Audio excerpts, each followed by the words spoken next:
Good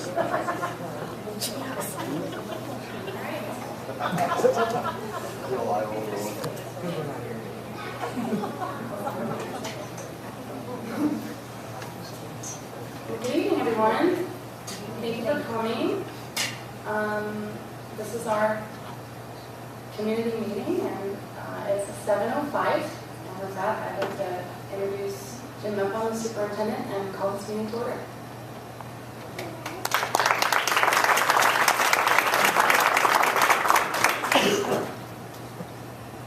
Okay, thanks for everybody showing up. A couple purposes of this meeting. First of all, is to get out information about what's going on at the school. But second of all, it's to solicit feedback. And I hope everybody's got a form in front of them that allows them to give feedback. The format of this meeting, we have about 25 minutes, and so we didn't leave a whole lot of time to answer questions, but we intend to answer every question that's submitted to us tonight. At the bottom, you'll notice, mark it down if you want a phone call returning an answer to your question. Or feel free to just call us afterwards on that. And the other thing that I'm really looking for is some feedback on the effectiveness of this meeting, and to see if we should be doing it more often, or maybe even take the show on the road a little bit and try to put out our message to some of the other organizations, be it the Chamber of Commerce or something like that. So now everybody should have a little 2-page form, and I'm going to refer to that fairly regularly. So please go ahead and check on that. Our school board has pretty much identified 7 goals. They're on the front page. Goals 2010, 2012, or 2011, 2012. And we're just going to basically hit on where we're at on some of these goals and where we're still going to on some of the other goals on that. And go from there. So the first goal, and I'm also going to call principals up to speak a little bit about their school when we hit certain goals too. So our first goal, our first board goal, is to raise academic achievement in all curricular areas. If you turn around to the back page, we have one assessment that I reported here. It's by far not the only way we assess what's going on in school. And this is the state-required assessment, and as you can see, it basically shows what's going on in both math and reading. Our other schools do quite a few other assessments besides this, but this is one indicator we have of what's going on. So with that being said, I'm going to let Ms. Lucy talk a little bit about the elementary school. But before I let her up here, the one thing I'm going to point out about the elementary school is when you take a look at the numbers, whether you look at 2007 or 2011 for her school, her school is one of the highest performing schools in the whole state based on reading proficiency and based on math proficiency. And a lot of times we overlook the recognition that should go with that. We're actually very, very proud of that recognition, not just as administrators. We're more proud of our teachers and everybody that's working together to help us get to that level. So with that, I'm going to let Carrie talk, reminding her that she has 3 to 5 minutes and she will be cut off. So. I won't take that long, I guarantee. I did have a handout for everyone. On the front page is the elementary MONCAS scores. I pulled this data from OPI website. If you noticed in 07, 08, that's really where I just baseline our progress. And our reading scores are just continually growing and growing and growing. Our math scores took a dip in 09. But I believe it was the calculation of data, the way the state did that took a dip. But as you know, as you can see from, and this is just K4, and really just the 3rd and 4th graders are tested in Montana, but we went from 86% proficient in reading in 07, 08 to 96% and 68% in math to 82%. So that is always what we're looking at is our testing scores, and some things that we do in the schools is map testing. We the map test 3 times a year, fall, in the winter, and then in the spring as well. And we use that data to baseline in the fall where we are, what we can do to help our kids. It does give us projections on their successfulness in MONCAS, and our teachers set goals with their students. And then once they come in the winter, they revisit their scores from the fall, test again, and the same thing in the spring to have an exit score. On the back of that sheet, just some of the things we do district-wide and we're trying to focus on a little bit. This past year, we adopted a writing curriculum called Step Up to Writing, and that starts out in the kindergarten and goes all the way through to grade 12. We continually get training from our co-op leader, Eliza. Our SATs and math goes from K to 6, I believe, and of course we focus on technology. We have, we're getting better at having regular curriculum meetings. We join the Northwest Montana Educational Co-op, which then sets us on creating scope and sequences for our curriculum. We have every month, or most every month, we have PIR days, and we send our teachers to trainings, focus on IDFA, Indian Ed for All. In my building, we have common prep times, and then I know both high school, junior high meet regularly with their teachers. We've adopted an accelerated reader program, and then we are transitioning into our Common Core standards. So also part of that first goal is motivating students. So you can see just some of the things that I put down there. Some of us have Student of the Month. We in the elementary do PAW assemblies, and then I know the high school does Lion Leaders. Plenty of assemblies talking about not just sports but academics.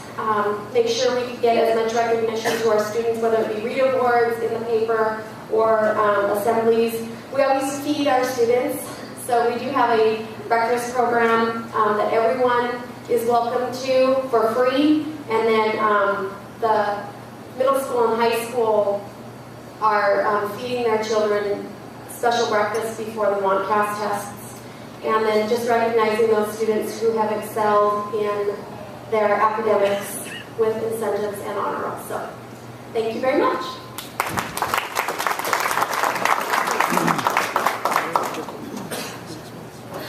Okay, continuing on goal 1, then we also have the junior high. When Mr. Utter first started being principal of the junior high got beat up pretty regularly for not making AYP, which is adequate yearly progress, and very, very few schools get to claw their way out of that category to where you make AYP. I don't know the exact statistics, but I know the junior high is one of very, very few schools that not only clawed their way out, managed to stay out for 2 years in a row.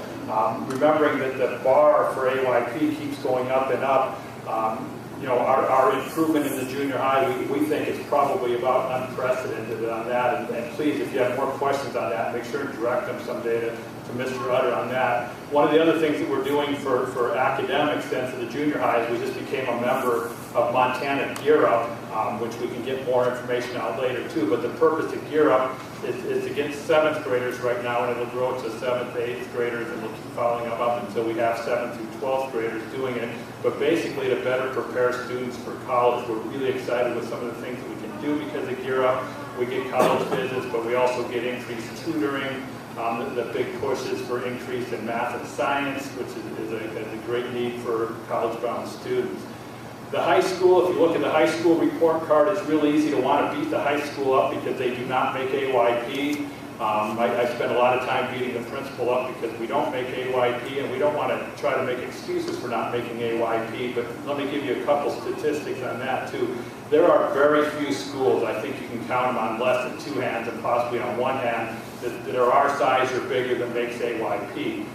Reason being, when you move the bar up and you keep moving the size of the sample up, it gets to be to the point where if it's not impossible this year to make it mathematically, it will be impossible next year unless there's changes made on it. So again, we don't use AYP as the only assessment. The other thing, when we get to high school assessment, we're taking one class to 10th graders every single year and testing the 10th graders, where in the junior high we have 5th, 6th, 7th, and 8th, so when we get them in 5th grade, they've already taken it in 3rd and 4th grade. It's kind of a conditioned thing to keep taking the test. One of the biggest things we're working on in the high school right now is some kind of motivational device for students in the 10th grade to take a test that doesn't really affect the outcome of their life one bit. You know, it affects our outcome more than it does theirs.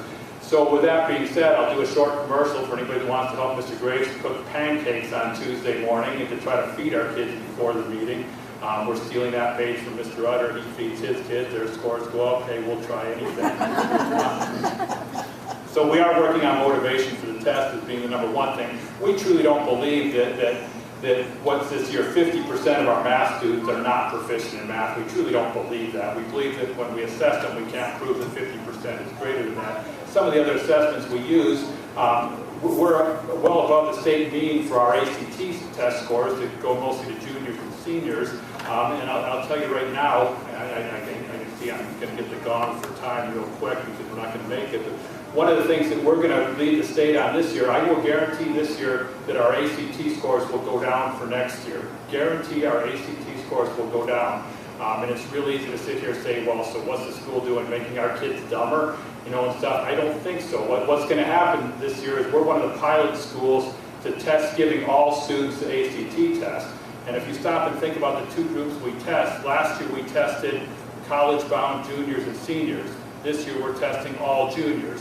We know our scores will go down. We absolutely know they'll go down because our scores is an average of the two groups.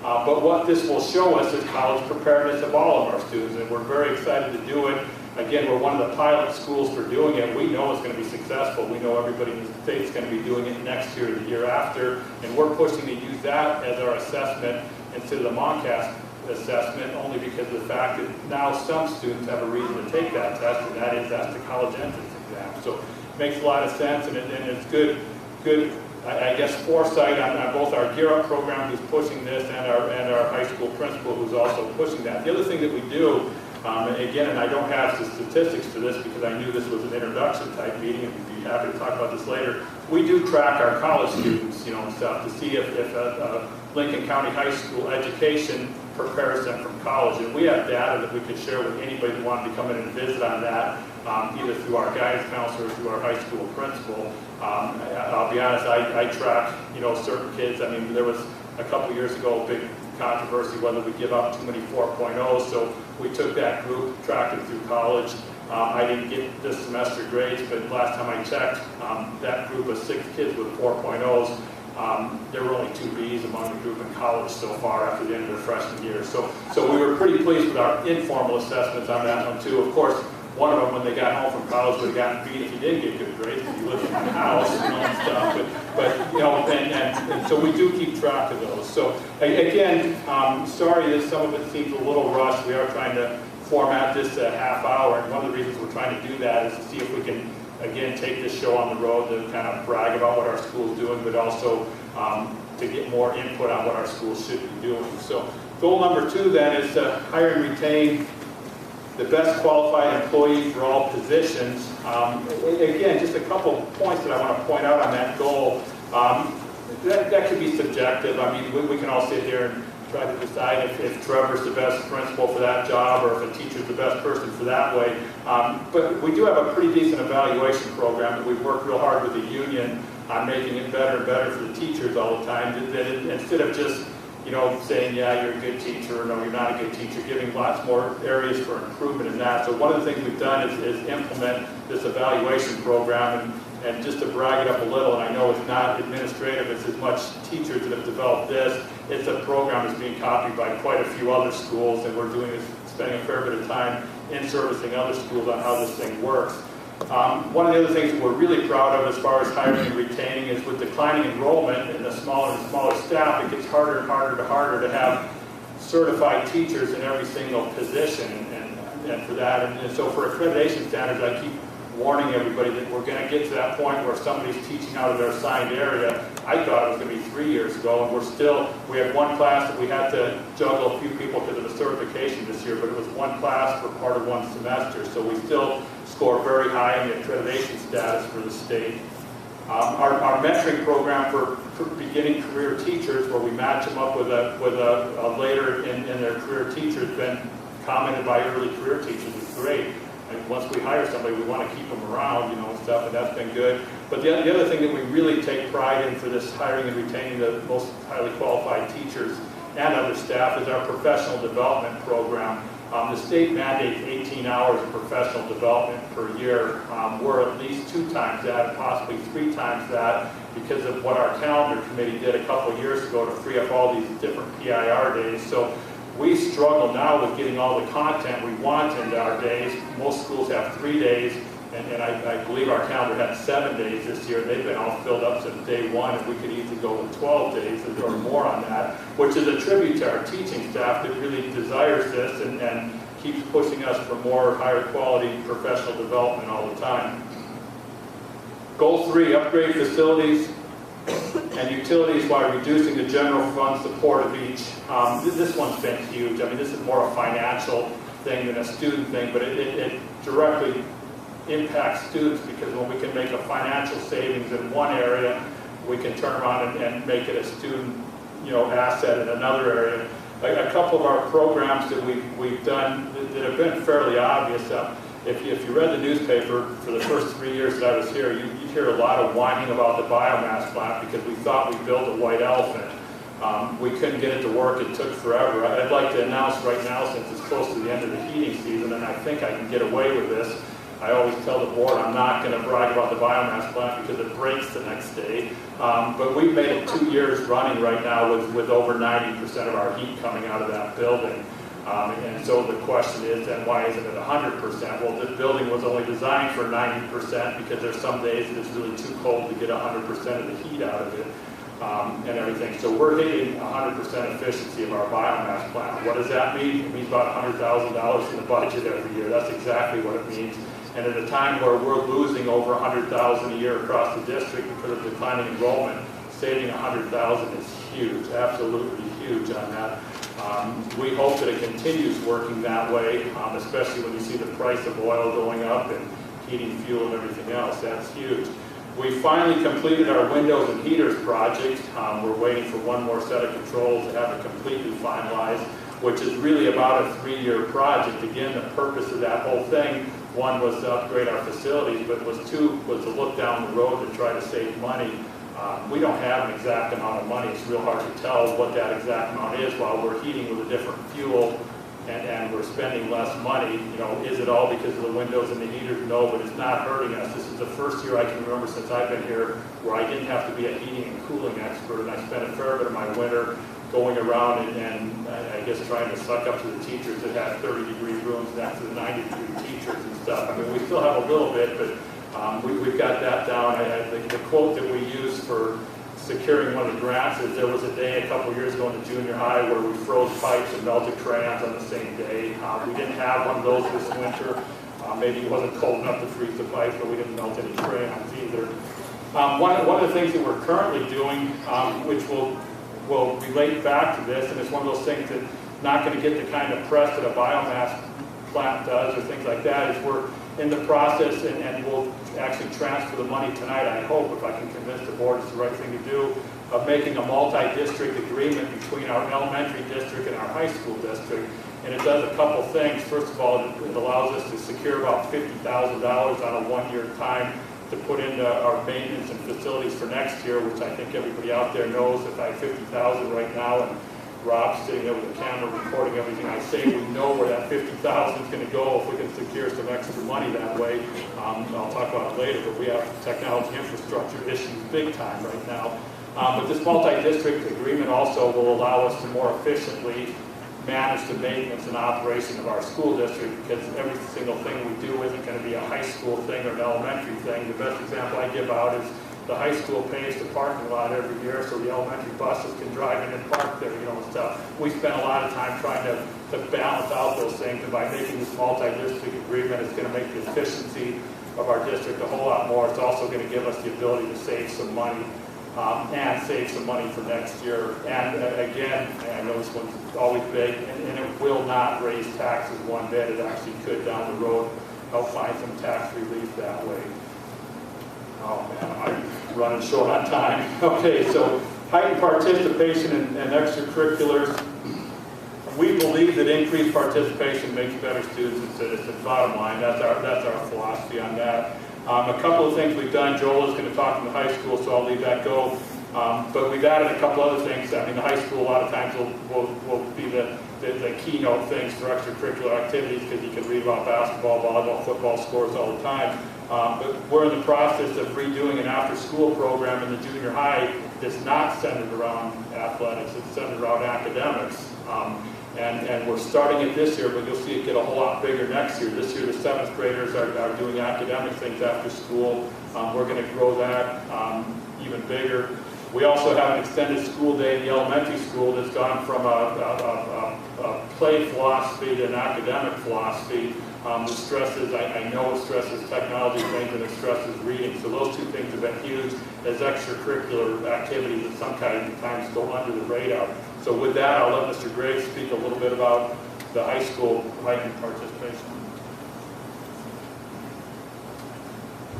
All right, first I'd like to mention that extracurricular activities is not just sports. That includes music, drama, all those other things that kids are involved in.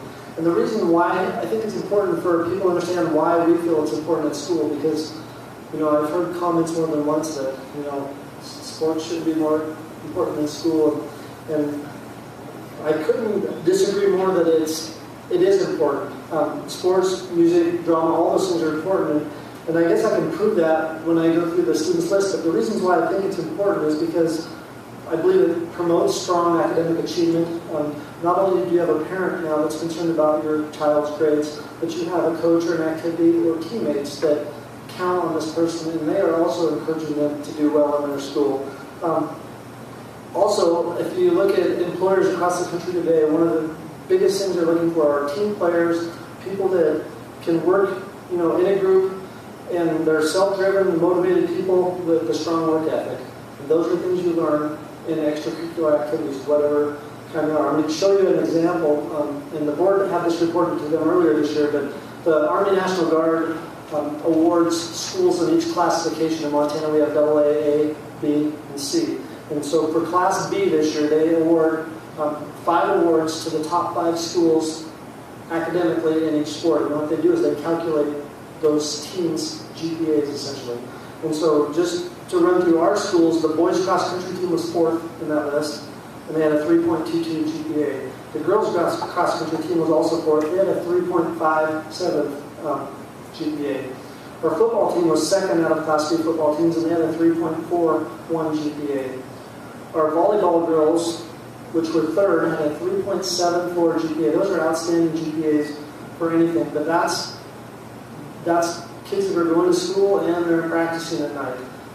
So I think it's really important that we support those activities and that those kids are involved in whatever activities. And just like right now, our student council rep, who's usually here tonight, or not student council, but our school board rep, Katie, who's peeking out the door, she's at play practice because they have a play this weekend. They have a play Saturday, Sunday, Friday night, Saturday, and Sunday. And there's probably 10 kids in there practicing right now. And those are the same kids that are going to be working on the homework later tonight. But they have a group of people that are counting on them in there to be eligible, essentially, and to do good. So it helps. 5 years ago when I started, one of the things that was a big disappointment to me when I came to Eureka was there was only 25% of our kids participating in extracurricular activities, which I thought was astonishingly small. And I'm not sure what the history over time. When I grew up here, I thought everybody did it. I didn't, keep track of those numbers. But today, as of this afternoon, I calculated this in my office. We're right about 45% of our students are participating in one or more. So hopefully we'll bring that up. My ultimate desire would be just to see 100% of the kids participating in something. I don't care what activity it is, but I think it's good to be part of something bigger than just yourself and to be accountable to other people and be part of a team. And so we'll keep working on that goal, but you can see where we're at this point. Thank you.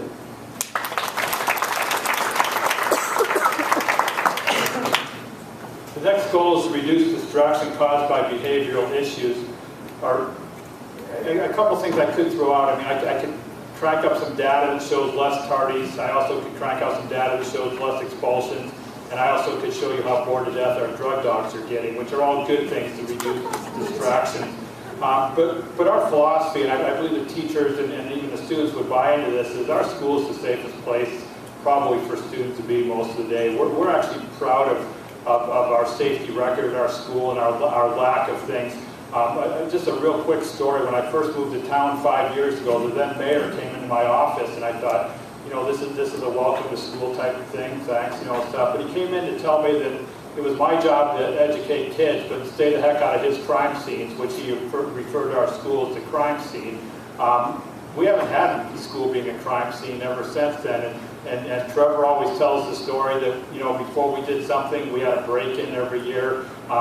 We still know it's just a matter of time before we get something, but to tell you the truth, we had a big push a while ago to have law enforcement in the hallways all the time and things like that, but we truly believe that this is a safe place. We do know we have some ongoing issues. I mean, it's not perfect, and I think this goes along with every school anywhere on this. One of the big things that we're constantly an ongoing discussion on is bullying issues. You know, it makes the news more and more. I pick up yesterday and today's Interlake, and you can read about it as top headline stories in other districts.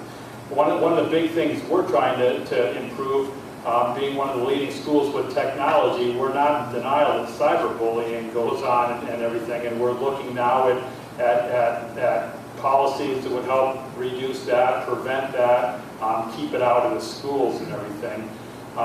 One of the other things that we're really working on across the board is less time lost to other distractions. You know, and we don't have people getting pulled out of classes often anymore, which I think goes along the whole discipline thing and everything else on that. So, again, please ask your principals, ask myself if we need specifics on this. Just a specific example, one of the things the high school did, one of the biggest issues was tardies.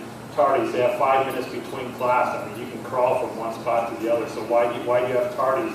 They play music for 4 minutes, shut it off for 1 minute, there's musical chairs, the hallway's empty in 4 minutes. We don't have between class period tardies anymore, simple things. So, number 6, enhanced communication within school and community. We always, every year, rate how we're doing on our goals, and we always rate this one probably close to the lowest and stuff, because we know that the communications is always an ongoing thing that we need to keep getting better at too. So we realize that there's always more to do for communications. Some of the things that we added this year, just little things that we added this year, is we added a Facebook page. We added, you know, the electronic notification that way. We've upgraded our web page. We're trying to make it more and more not just teacher and kid friendly, but outside school friendly. We have had lots of real positive comments. One of the last hires that we made was because they saw things on our web page and everything. So we're still growing that. We added an emergency notification system this year. The good thing is we got to practice the emergency notification without one of our emergencies. It was the city water emergency on that, and it worked flawlessly. In fact, the city and everybody else wanted to use our system, so we're glad to know that works. We'd like to grow that next year, not just an emergency notification system, but a notification system. Even something like a meeting like this could have gone out to probably 500 phone numbers and everything. Again, it wasn't the purpose to fill the gym right now, but in the future it may be on that. And we're always working at a building level. Just as a parent standpoint, I'll tell you that the neatest things I've gotten this year is emails from teachers telling me when my kid passed the test, you know, positive things from the school and everything. And like I said, I think all 3 buildings are working on that part of it. So we kind of like our communications to go from the ground level, so you know what your kids are doing in school and work up from there. My feeling is communications is probably the biggest thing that helps a public relations type campaign, but I've always been under the philosophy that the best public relations program is making sure we give our students a good day at school. And so I don't think we have to go out as much, because our mission is to make sure that we give our kids a good day at school, and I truly believe we're doing an outstanding job of that. Goal number 7, to incorporate technology into all curricular areas. Trevor gets to speak on this one mostly about the junior high, but let me just give a couple examples, and I'll be honest, this is where we're having our biggest growing pains. This is our latest goal that we added. I mean, most of these goals have been in there for 4 or 5 years. This is the latest one that we added to it because of teacher input on wanting this as a goal. But 3 years ago, the elementary school had 3 student workstations. 3 student workstations. Now we have 3 computer labs, you know, in an elementary school alone. That's huge. But our network has outgrown its usefulness. We'll be honest with that, you know, and stuff. Just last week we had to shut down again any additional handheld devices being put onto the network, as well as we had to kick a bunch of other people off the network for that. We do have plans. I mean, right now as we speak, we're working on a plan to put a whole new wireless system into the school. The problem is we don't budget money to do that. So every time we're trying to grow our technology program, we're out looking for ways to do it. We've got a couple ideas. We're planning on fixing the infrastructure of our computer system on June 1st of this year so that we can have almost an unlimited number of handheld devices on it, laptop computers, better wireless, better connectivity than anybody else does. The other thing that we're really proud of, I mean, without the exact data to show this, I would be willing to bet if you walked into our kindergarten and first grade class this year and you would have walked into our high school classes maybe 3 or 4 years ago, our kindergartners and first graders are doing what our high school students used to do, which is really, really pushing the level of what our high school kids are going to be expected in the future when all this growth catches up to them. We're one of the few schools that employ a technology education specialist, not just a network administrator. We're trying to incorporate more and more technology into every single classroom in every single area because there's not a job in the world anymore that having the ability to use technology isn't going to give you the inside edge on getting it. So with that, I'm going to turn it over to Mr. Utter.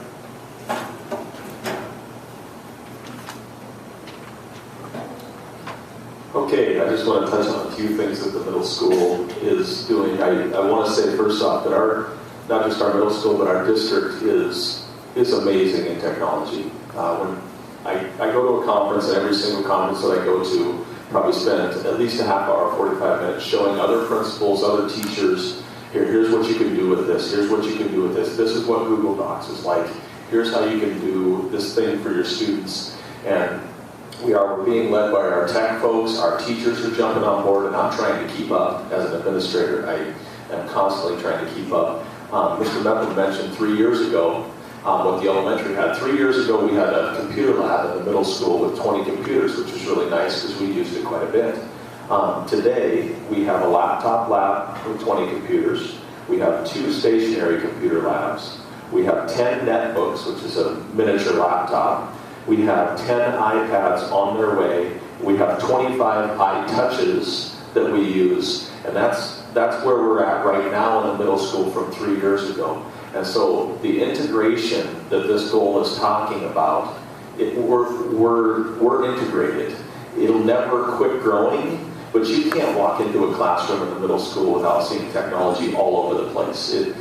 You don't walk in and think, how are they integrating technology? You walk in and it's everywhere. The smartboard is on, the lesson is being taught through the smartboard. The kids are sitting there with netbooks or iTouches or soon-to-be iPads, interacting with one another. I mean, imagine peer editing a paper.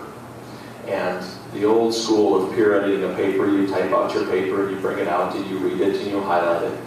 Our kids are in the cloud. You guys have probably seen these commercials. They're in the cloud computing and sharing their document with a Google Doc with somebody else who edits it right there and back it goes. It's instantaneous, amazing stuff. 5th graders, 4th graders, 3rd graders are doing this already. Like Mr. Meppel mentioned, where are we going to be when these kids graduate high school? We as adults are going to have a hard time keeping up with them because their technology is just going to be amazing. And so it's really exciting to see that technology integration begins really in the kindergarten. When the kids enter here, they're already going. It starts a lot of debates on how do we keep up with our bandwidth. We expanded our bandwidth, what was it, less than a year ago, I think, and said, there, we're fixed. Wrong. Now we're having big problems again, trying to figure out how can we fix this again. And so it proposes a lot of challenges for us, but they're great challenges because we're using it so much and our kids are getting so advanced with it. Eureka really is the leader in the state when it comes to technology education in our classrooms, and that's because our staff and everyone has bought into that. So it's just an exciting time to look at this goal and continue to expand with it. Thank you.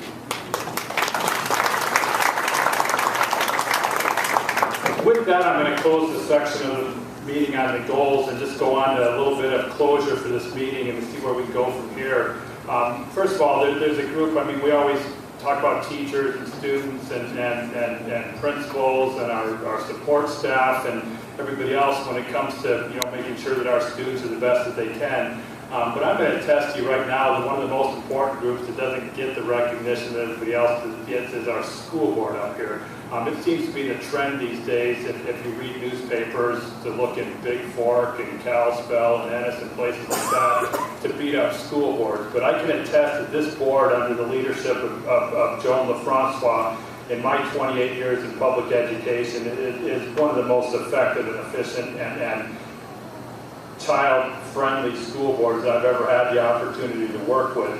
I guarantee when the decision's made by this school board that these goals have been considered, and the outcome and the effect on their decision is weighed on what happens to our students, not what happens to our teachers, not what happens to our administrators, but where it goes to benefit our students, and I really appreciate that. This board also has been put in a very, very difficult situation of making some decisions that have been a lot tougher than boards in the past have had to make. I'll be honest, from an administrator standpoint and from a board standpoint, it is really easy to make decisions when the pot of money is always filled and it's always growing the following year. It is very difficult in the economic times that we're going through to make some of these decisions. But again, I guarantee the decisions that are being made do benefit our students. And again, just look across at what our students are doing when you take a look at that. With that, I've been waiting almost a year for this next part of this because I have been trying to recognize Mr. John Harris for a long time for his role on the school board. I've been packing around this plaque and hoping to catch him at a football game or something. So the next thing I would like to do is thank John for showing up tonight, because I know his heart's still with the school board, but to call him up so I can give him his plaque and say a couple more nice things about him. So come on up, John.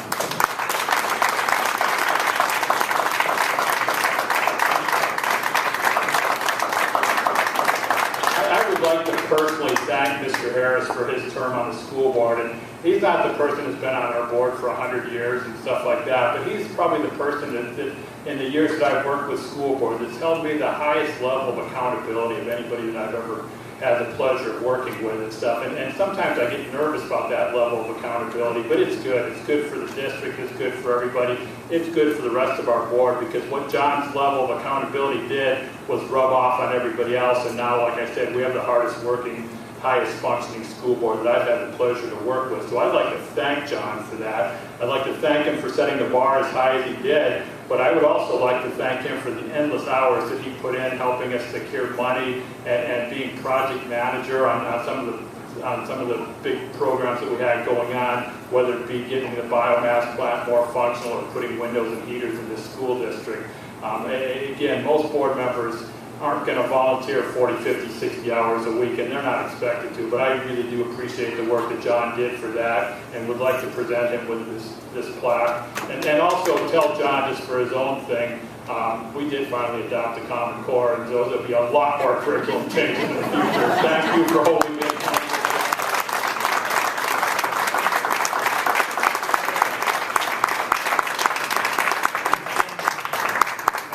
Got to do it at a football game, but it was raining so hard I didn't know if he was inside during halftime or not, so I'm glad I got to do it now. Well, thank you. Okay, thanks, John. In closing, I'd like to just make one more comment, and that is my job as superintendent is not my primary job in Eureka. My primary job in Eureka is being a parent, and just like most of you sitting out there, that's your first job too, or has been at some point in time, and being a district employee is second. And now that I finally had a chance, this is the first year that I've actually had a student that's been in all three schools, and my son finally, after 30 years, made it to junior high this year and stuff, so and please don't quote me on that and stuff. But you know what, as a parent, the one thing that I can stand up here and say is I'm proud that my students go to school in Eureka. And I've had jobs other places, and I've been in a lot of other schools, but I can't think of a place that I would rather send my kids to school than Eureka. And it has nothing to do with the superintendent. I've done that someplace else, and stuff, and I'm not saying that about those. It has more to do with the overall package of what they're getting. Our teachers are second to none. Our principals, again, work hours and hours making the right decision for kids. Our support staff gets overlooked frequently, but you know what? They're here for the kids too. And again, our board is making the tough decisions to make it possible to keep our kids going to school. So again, I'd like to thank the entire school district for what they've done. I'm also remembering, I'm soliciting input on the effectiveness of this meeting. Should we do it more often? Should we do things like this? Should we change the goals? We don't sit up here and try to push goals out on the people and say this is what we're going to do. The goals that we want for our students are the ones that are coming from you guys, coming to us and going to the board. It's one of the few school districts that I've seen that the board doesn't sit up there and try to micromanage and have this hierarchy and tell us all what we need to do for our jobs. And again, that's very much appreciated that way too. So please take these comment sheets, take them home with you, get them back to us, fill them out. Again, we're willing and more than willing. This is one of our things to improve communications.